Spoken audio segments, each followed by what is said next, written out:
Alhamdulillahi Rabbil Alamin.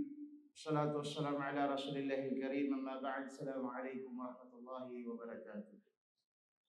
Alhamdulillah mga minamahal namin magulang at kapatid sa pananampalatayang Islam.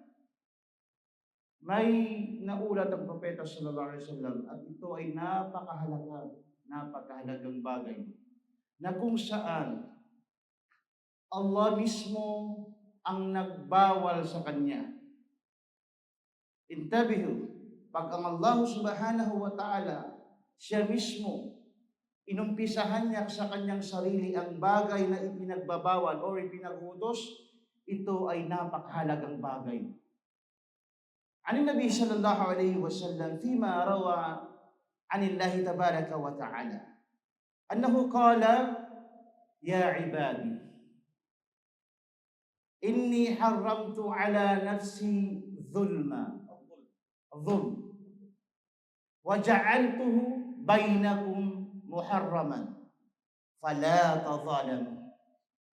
Sinabi ng mahal na propeta sallallahu alaihi wasallam sa kanyang naulat mula sa Allah subhanahu wa ta'ala, annahu qala, sabi ng Allah subhanahu wa ta'ala, o aking alipin, katotohanan ipinagbabawal ko sa aking sarili ang pang-aapi.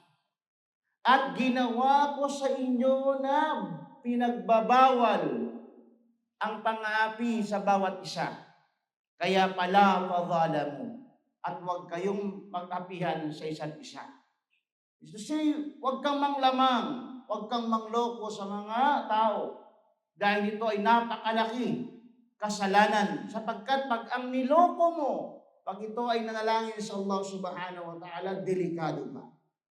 An Abdullah ibn Abbas radiyallahu anhu, anna an-nabiyya sallallahu alaihi wasallam ba'atha Mu'adhan ila al-Yaman. Faqala ittaqi da'watal madlum fa innaha laysa bainaha wa bainallahi hijab.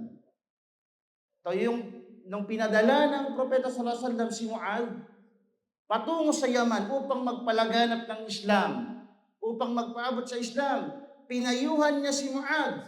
O Mu'adh, ittaqi da'watal madlum.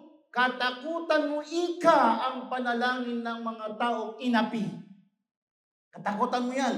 Pag naapi mo yung tao na yan, katakutan mo yung panalangin niya. Sapagkat walang harang ang kanyang panalangin sa pagitan niya at pagitan ng Allah subhanahu wa ta'ala.